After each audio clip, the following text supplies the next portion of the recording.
And store today episode Sukanya ரொம்ப feel பண்ணுறாங்க. ஏன்னா அவங்க ஃபஸ்ட் ஹஸ்பண்டை பார்த்துட்டு வந்த அந்த ஃபீலிங்லேயே அதை பற்றி யோசிச்சு ரொம்ப கவலையோடு இருந்துட்டுருக்காங்க. என்னாச்சு இவளுக்கு, ஏன் இந்த மாதிரி உட்காந்துட்ருக்கா அப்படின்ட்டு பழனி யோசிக்கிறாங்க. அதுக்கப்புறமா பழனி இருந்துட்டு சுகன்யா என்னாச்சு அப்படின்றாங்க.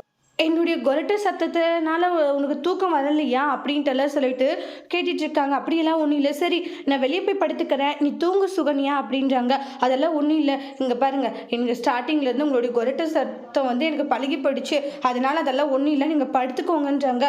அப்புறம் வேறு என்ன, அதெல்லாம் ஒன்றும் இல்லைங்க, நீங்கள் படுத்துட்டு தூங்குங்க சரின்னு சொல்லிட்டு படுத்துன்னு தூங்குவாங்க. இருந்தாலும் அப்போ தான் வந்து பழனிக்கு தெரியுது, ஓ இவங்க ஃபஸ்ட் ஹஸ்பண்டை பார்த்ததுனால இன்னும் அந்த அதிர்ச்சியிலேருந்து வெளியே வரல அப்படின்னு சொல்லிட்டு நினச்சிட்டு, காலையில் பார்த்தல உன் ஃபஸ்ட் ஹஸ்பண்டு அதை நினச்சி தான் நீ கவலைப்பட்டு இருக்கேன்னு சுகன்யா பயப்படுறாங்க. இப்போ எதுக்கு அதை பற்றி பேசிட்டு இருக்கீங்க, அதை நினச்சாலே எனக்கு பயமாக இருக்குது சுகன்யா, நான் இருக்குல்ல அப்புறம் ஏன் ஃபீல் பண்ணிட்டு இருக்க, இங்கே பாரு பாஸ்டாக நினச்சி நீ என்றைக்குமே ஃபீல் பண்ண வேண்டாம், அதை மறந்துற ஒரு கெட்ட கனவை நினச்சி இப்போ ப்ரெசென்ட் என்ன போயிட்டு இருக்கோ அதை பற்றி மட்டும் யோசி அப்படின்றாங்க. என்னால் முடியல, அதை நினச்சாலே எனக்கு பயமாக இருக்குது அப்படின்ட்டு எல்லாம் சொல்லிட்டு சுகன்யா ஃபீல் பண்ணிட்டு இருக்காங்க. அதுக்கு பழனி சமாதானப்படுத்திட்டு இருக்காங்க. அதெல்லாம் ஒன்றும் இல்லை, நீ தூங்க அப்படின்றாங்க. நீங்கள் தூங்குங்க, நான் தூங்குறேன், என்னுடைய கொரட்டு சத்தத்தில் நீ தூங்க மாட்டேன், அதனால முதல்ல நீ தூங்குன்னு சொல்லிட்டு சுகன்யாவை தூங்க வச்சுட்டு அதுக்கப்புறமா பழனி தூங்குறாங்க.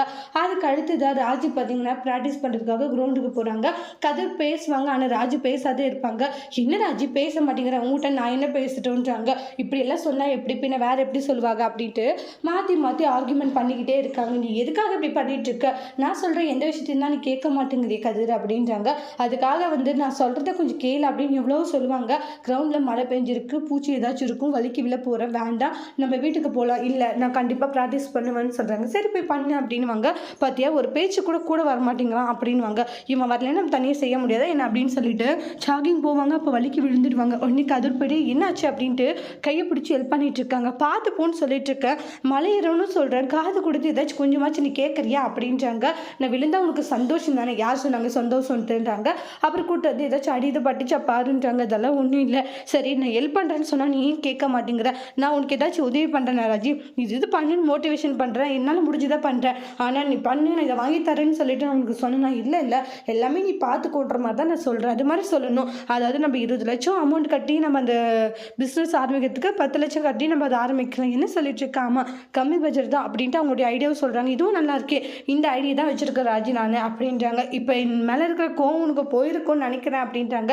போயிடுச்சு, சரி போகலாமா, 2 பேரும் போயிட்டு ஜாகிங் பண்ணலாம், நீ தான் வேண்டான்னு சொல்லி இப்போ 2 பேரும் போகலாம் அப்படின்ட்டு சமைக்க விட 2 பேரும் போயிட்டுருக்காங்க. சம்பளம் வந்து இது வாங்கணும்னு சொல்லிட்டு செந்தில் எல்லாமே லிஸ்ட்டு போட்டு வச்சுருப்பாங்க.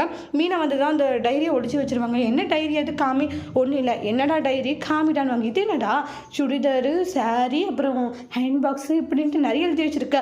அதான் முதல் மாதம் சம்பளம் வருது இல்லை, ராஜிக்கும் அரிசிக்கும் 2 பேருக்கு சுடி, உனக்கும் அம்மாவுக்கு போடுவேன், ஷர்ட்டு சரவணனுக்கு அப்பாவுக்கும், டிஷர்ட்டு தம்பிக்கு அப்படின்றாங்க. அயரன் பாக்ஸ் வந்து வீட்டுக்கு அப்படின்னால லிஸ்ட்டு போடவும் அப்படியே மீனை ஷாக் ஆகுறாங்க.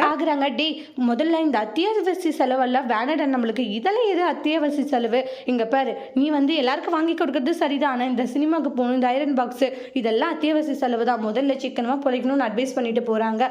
அதோட இந்த எபிசோட் முடிச்சிருக்காங்க. தேங்க்யூ.